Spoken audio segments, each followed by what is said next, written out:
very excited to get to talk to the man, Eli Roth. Eli, good morning. How are you?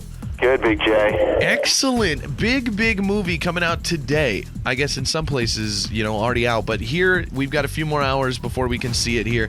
Inglourious Basterds. How's it feel to have that project out? It's pretty unbelievable. I'm so proud of it. I mean, people know me as a director from Cabin Fever and the Hostel movies, but Quentin Tarantino said, I'm going to put you in a movie with Brad Pitt, put a baseball bat in your hands, and you're going to kill some Nazis. So how could I say no? Yeah, how can you turn down a character that's known as the Bear Jew?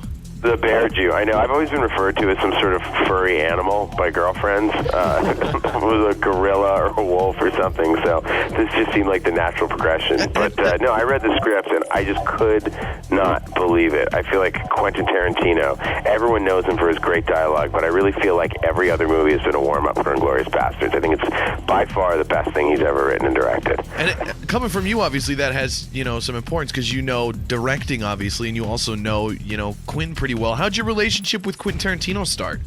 Well, Quentin saw my first movie, Cabin Fever, 6 years ago, and he loved it. And then he's like, hey, do you want to come to my house to watch movies? And so I did, and we just became really, really good friends. And then he's the one who really encouraged me to write Hostel, and he had been reading me scenes from Bastards over the years, and I was always hoping he'd make it, and was just so happy that by the time he finally did, he asked me to be in it. So I've known him for a long time. He's one of the few people I can really turn to for advice in Hollywood. He's just a great guy. Yeah, that's awesome. And what a cool friend, obviously.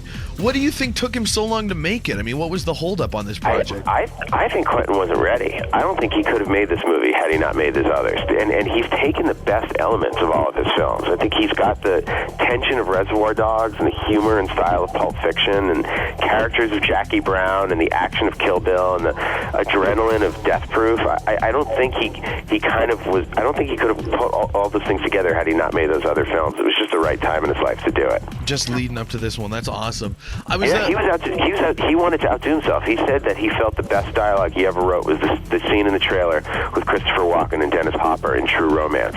And right from the opening scene, he was out to beat it, and he really did. I mean, you can't believe these scenes. They're like he's hit some kind of Tennessee Williams, Arthur Miller level of writing. It's really incredible. Wow, man, I cannot wait to see that there. You're considered to be one of the most profitable directors in Hollywood. I was reading some stats on you and stuff. What do you think makes you so much more successful financially than most?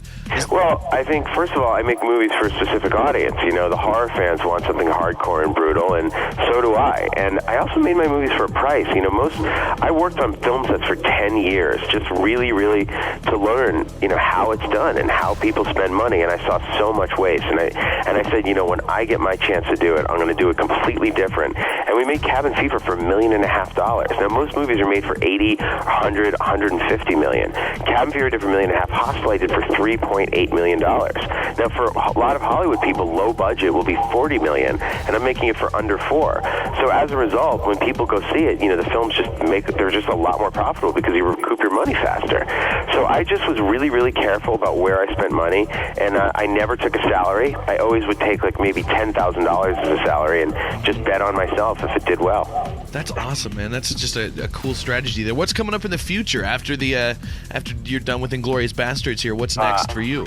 I'm excited about it. I want to do a big sci-fi movie, something like Jurassic Park or Cloverfield or Transformers, something with mass destruction. And I have an idea that I'm working on now called Endangered Species, so I'm going to dive into that after the movie's out. Very cool. So that's what we can look forward to, man. I'm looking forward to it for sure. Eli Roth playing Donnie Donowitz, a.k.a. the Bear Jew, in Inglourious Basterds. Comes out today.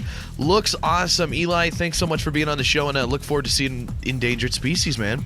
Thanks, man. Check out Bastards. I really think it's Quentin Tarantino's best film. I can't wait to see it, man. Thanks again, and have a good one. All right, take care.